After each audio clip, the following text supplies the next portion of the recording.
Mfowethu uyaphila? Ngicela ungifihle, ngidinga usizo nokuboniswa. Lento yokuthakatha into ekhona.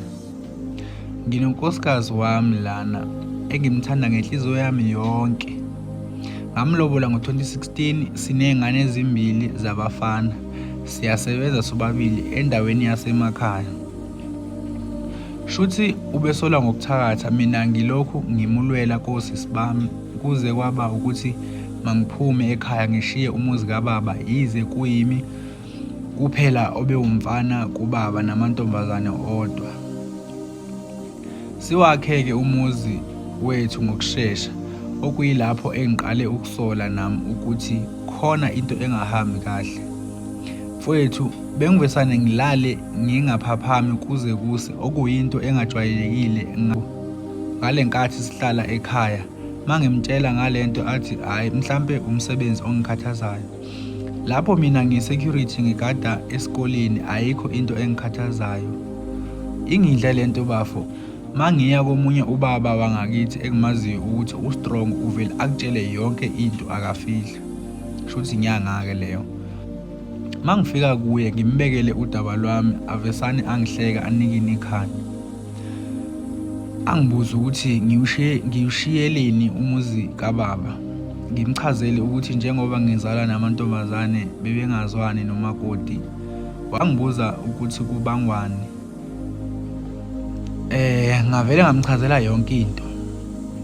Wathi bebengamqambeli amanga, kodwa ngizokunika umuthi wokuthi ungalali ngoba uyena umama wakwakho okwenza ukuthi ulale ungezwa lutho mayenza lemgilingwane yakhe.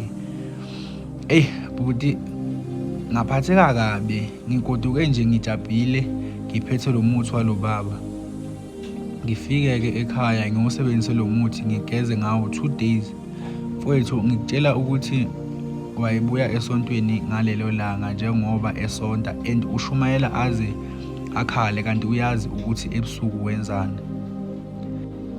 Ngalelo langa ngiwudlile lo muthi kwathi sekuyolalwa sasilala nazo izingane kuRondo.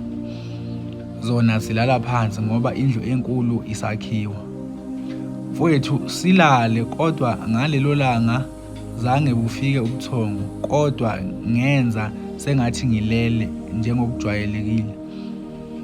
Ngithi kwakungabo 10 izikhathi avuke unkosikazi anginyakazise kubi kabili. Ehle embhedeni ngivule amehlo kancane ngiyambona akhumule abenqunu ayovula wardrobe akhiphe isikhwama. Kuleso sikhwama wakhipha idosha elimnyama. Wakha into ewumuthi wagcoba umzimba wonke maqede waya ezinganeni njengoba zilele phansi wazizingeleza lapho zilele khona. Kathathu weza nasembhedeni waqala wazongibheka ukuthi ebusweni ngilele yini. Maqede wenza njalo wazingeleza umbhede kathathu. Lapho ucula into engazwakala. Mfowethu, emuva kwalokho kwakungathi khona isidakamizwa engisibhemile. Ngaphathwa ubuthongo ibhadi ngacobeka. Lapho ngisambukile waqonda esikhwameni sakhe wakhipha into ewuswazi.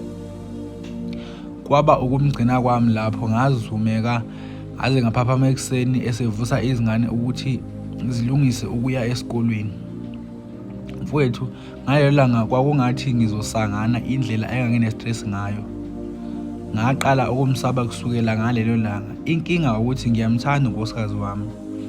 Angazi nokuthi ngimqale ngaphi ukumbuza ngalento ngoba nokumxosha kuzolimaza ikusasa ley'ngane nami ngilahlekele umuzi. Kuningi mfowethu. Cela ungiphostele lolu daba mhlambe ngizosizakala. Mfowethu la ucela imibono yenu mayelana nanonkosikazi wakhe lo owenza okungalungile.